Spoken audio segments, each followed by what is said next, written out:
Thank you, Seth. It's great to be here. Yeah, thanks for making time for us. It's good to have you. And I'll tell you what, I've been just kind of doing the same thing with all the candidates. Tell me a little bit about yourself to start us out here this morning. Well, I'm a native of Clinton. I was born and raised here. I've been married for 40 years to a pretty nice guy. He's got to be stick around for 40 years. Well, he's a tolerant guy, I guess. There he's you a go. Nice guy. And I have my bachelor's degree I got from Lincoln College. I am executive director of a not-for-profit that serves persons with disabilities in 27 Illinois counties, including DeWitt.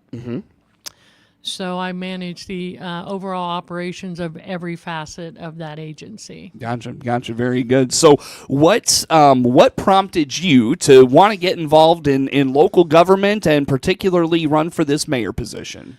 I grew up here. I'm going to stay here. I think that it's a good time for me. I'm retiring from my current position in June of this year. So I will have the time to dedicate to being mayor. I think a mayor has to be available. I'm committed to our community. I'm excited about the potential that could happen here. And that really drives why I wanted to be mayor and run for mayor. Was there is there an issue? Was there a point in time where you said, this has happened and I need to be a part of the solution? Is there something like that comes to mind? Honestly, I saw some new businesses popping up. I saw the ice cream parlor opened and the knitting shop opened and, all these, the great candy store and all these places and all these things happening and thinking we can do more, we can do better. We have tremendous potential. We have a lot to sell here in Clinton. It's a great place to live, and I want to be a part of moving that forward. How do you do that? I think you do that by bringing people together to talk about it. I think we have to communicate. I've been canvassing all 9 precincts for the last several months and listening to people and taking notes, and I think they have great ideas. They all have great ideas. For example, we talk about how do you grow business. It's easy to sit here and say, well, we need more business and we need to be supportive. How do we do that? We showcase our community.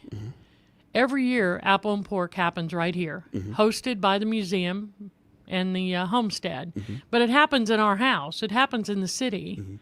We have 80,000 people that come here. We should have 80,000 people that say, oh, my word, God, we went to Clinton, Illinois, and it was great. I went to the knitting store. I had an ice cream.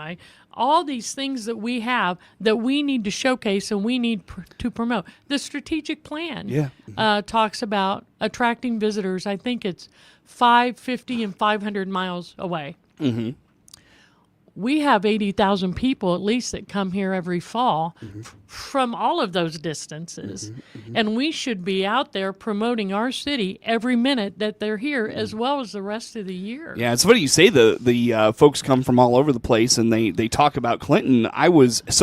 Apple and Pork weekend happened and I had a doctor's appointment that next Monday in Springfield. And so I went over there and one of the nurses that was kind of behind the desk, somebody was like, oh, I really like your necklace this morning. Where'd you get that? And she said, I got it at the Apple and Pork Festival in Clinton. And she talked about how great it was. And the other gal's like, oh, I'll have to check that out next year. So people come here and they leave and they talk about it. Like they enjoy their time here and what we have to showcase, I feel like. And we need to be promoting that. Yeah. We need to put our best foot forward, right, all the time. So how do we promote that? I know the city has a new website and promotion has been a topic with the city for a little bit now. How do we do that? What are ways we get our name out there? Well, I was recently contacted by a group in a neighboring city saying, hey, why isn't Clinton a destination spot?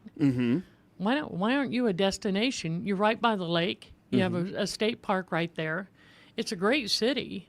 How come you guys aren't a destination? And I went home and thought, why aren't we, further pondering, why aren't we a destination? Because we're not actively with a strategic plan to promote it.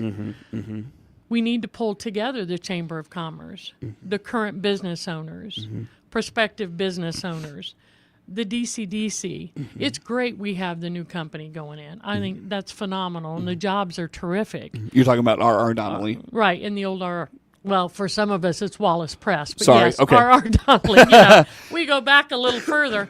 But yeah, so it's great they're going to be here. But look around. Who else are we attracting? We need to bring these folks together in order to move it forward, and we have to plan that.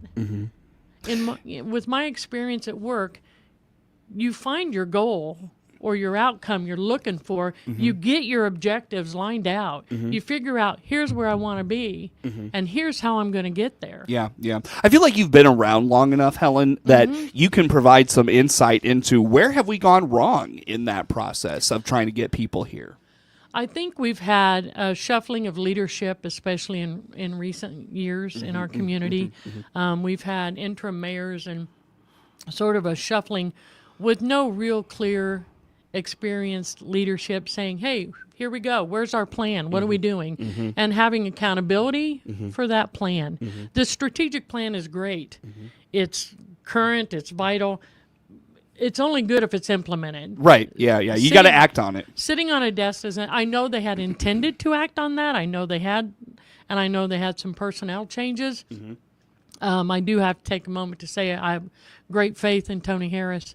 What a gift to the city that he stepped up and wanted to fill that vacancy. Because I think, but now it's time. Now we have to step that out. What do you like in the strategic plan?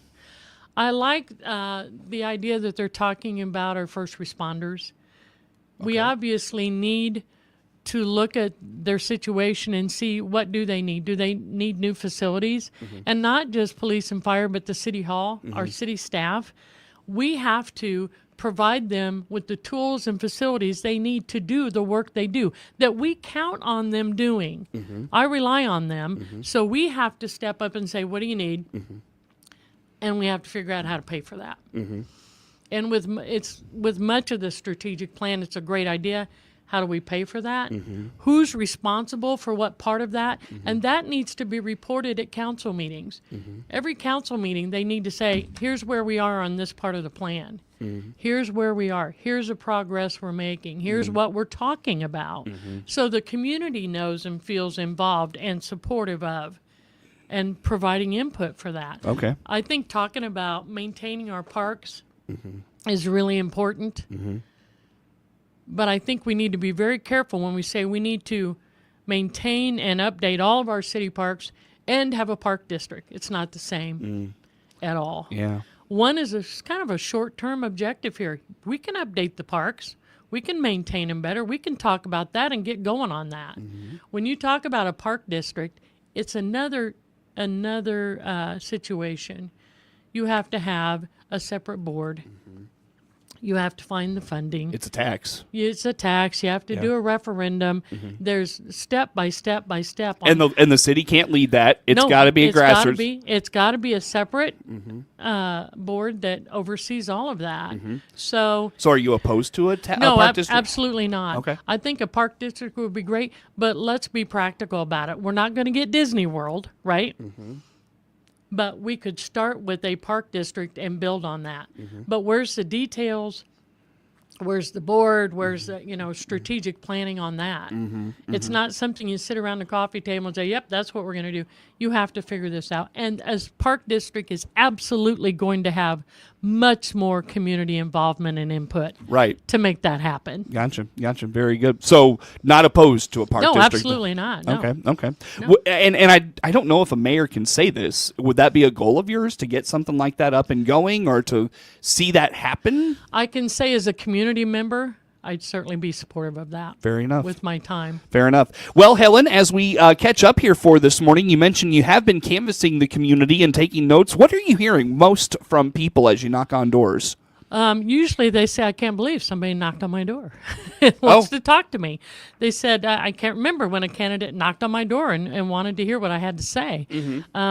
We campaigned on some pretty cold days out there. At one point we were out and it was 7 degrees and a lady looked at me and said, it's 7 degrees out, right?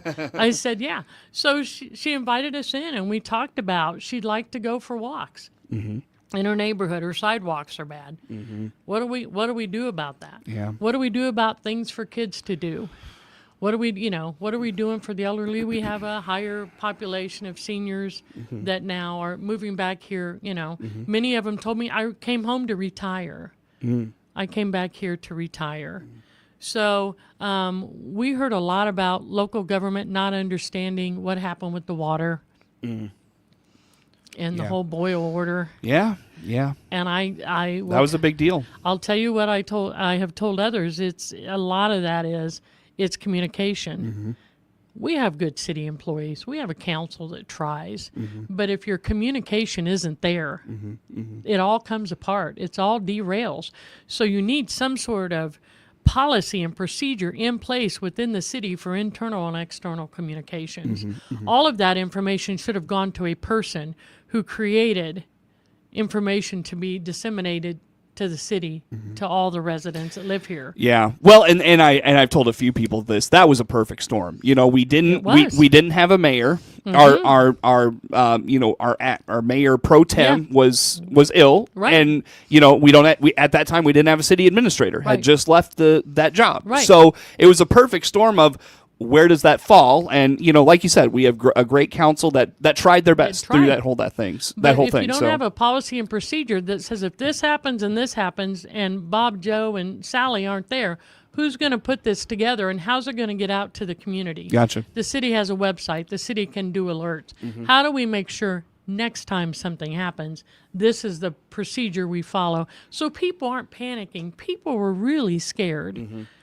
Because misinformation with social media is rampant. That was another problem with that whole thing. It absolutely was a problem. Yep, for sure. Very good. Well, Helen, I need to cut us off here for a quick timeout. How do folks learn more about your campaign, the things you're talking with folks about that you care about? How about that? I have a social media page on Facebook that is Helen Michelassi for mayor. Very good. Helen Michelassi is running for mayor in Clinton in the April 1st special election for the unfinished term of mayor on the Clinton City Council, and we talk more with her coming up on The Morning Show.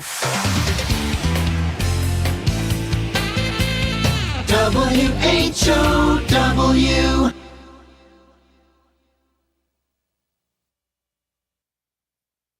MR Systems Wireless is your local internet provider for Clinton and surrounding area. They have the products you want and the local service you deserve. MR Systems Wireless Internet service for home or business includes unlimited data, unlimited streaming, and unlimited calling. Plans start at just $48 a month and get a free Roku 4-lease with our media packages. Get the speed you need with MR Systems Wireless. Call them at 935-2100. That's 935-2100 for MR Systems Wireless. Prevention is the key to staying healthy this winter. Hi, I'm Paul Scarron, CEO of Warner Hospital and Health Services in Clinton. Prevention is the key to wellness in cold weather, but if prevention doesn't work, the Warner Hospital Walk-In Clinic inside our Family Medicine Center is your backup plan. No appointment, no problem. From the simple sniffles to the flu, we can help you feel better fast. Come see us at the Warner Hospital Walk-In Clinic, where we offer quality, compassionate care close to home. The WHOW Morning Show is now video streamed live on the WHOW WEZC DeWittDailyNews.com Facebook page and on the new WHOW TV YouTube channel. Watch Morning Show host Seth Lawrence interview guests live, as well as watch archived video podcasts of any interview you missed. Whether on Facebook or YouTube, we're providing 2 more ways that Central Illinois' local news station, WHOW, delivers compelling content for you. SIU Family Medicine wants the best health for you and your family. Be a champion. Protect your loved ones. The SIU Center for Family Medicine of Lincoln is accepting new patients. Click their icon at DeWittDailyNews.com to schedule your appointment. Hi, I'm Brett with Central Cremation Center, and we proudly serve all of Central Illinois. We offer the most affordable and convenient arrangements in the area with plans starting at just $795. Many of our plans are available by clicking our icon at DeWittDailyNews.com. Your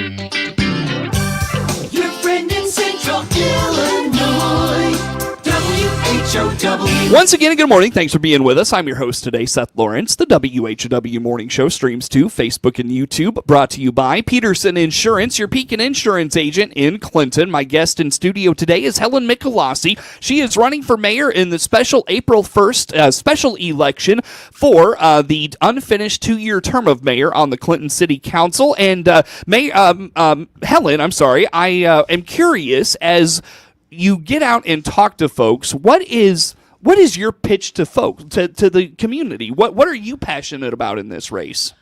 I'm passionate about moving Clinton forward, having leadership on a daily basis in our community. Someone who goes out there when somebody says, hey, this happened at this business, or hey, this person is talking about maybe coming, that they pick up the phone, they get in the car, they go and they talk, that they're available and they're out there.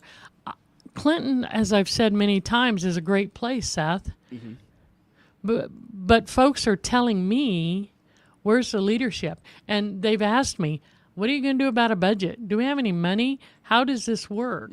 They're valid questions. We need leadership that has that fiscal experience, that can bring people together, working with law enforcement and the school system and our hospital. So that, and I feel like great ideas, but I think there's going to be a learning curve. How do you jump in and learn all that? 2 years to know the ins and outs of how, and I'm not saying you don't know. I'm just, but there is a learning curve to getting on a board like that. Speak to that learning curve and how you adjust and all of that. Well, I think there is a learning curve. But I think if you bring with you knowledge about budgets and grant writing and implementing grants and what's required for transparency and fidelity to the work that you do, I think if you know your community, really know your community members, the not-for-profits that are here, the businesses that are here, the facilities, law enforcement, if you have that, the learning curve gets a little less steep. But speak to your experience grant writing, if you would. I have been writing grants for about 25 years. I think to date probably about 11.9 million successfully written grants.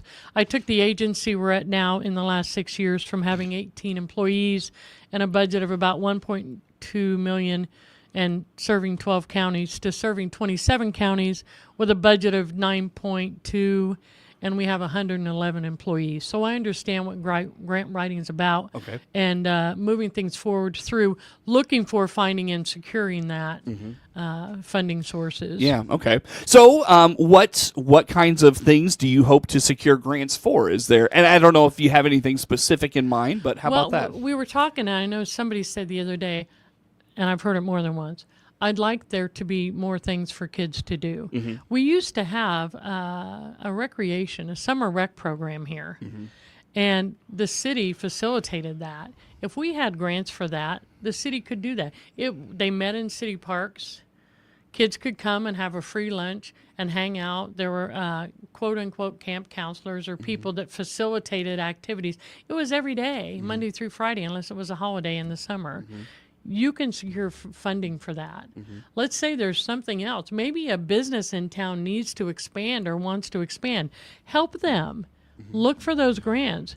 Help them learn how to write that grant. Let the city help them acquire that funding. It only makes our community stronger if we can do that. And I feel like, going back to the Park District discussion, I feel like, that would be a prime example of, if there's a grant available, you can direct or help write whatever that looks like. Absolutely. I've written grants for youth programs and large grants. The last one was for about $5 or $6 million that we successfully managed to acquire and implement, because it's the implement too, right, Seth? You get the money, but then you have to know, how do you implement that grant, what's required of that, and meeting those funders' expectations. Right, and you have to report a lot of times you have to report a lot of those things back to someone. Yes. So, yeah. So you mentioned having, and I'll tell you what, let's wrap up with this. You mentioned having the time to dedicate to being mayor. I've got about a minute. Why should folks vote for you, Helen? Because I have the experience in many, many areas, the fiscal experience, the managerial negotiating benefits for staff, implementing programs and grants. And also, because I am retiring in June, I will be available as mayor. I think you have to make that commitment.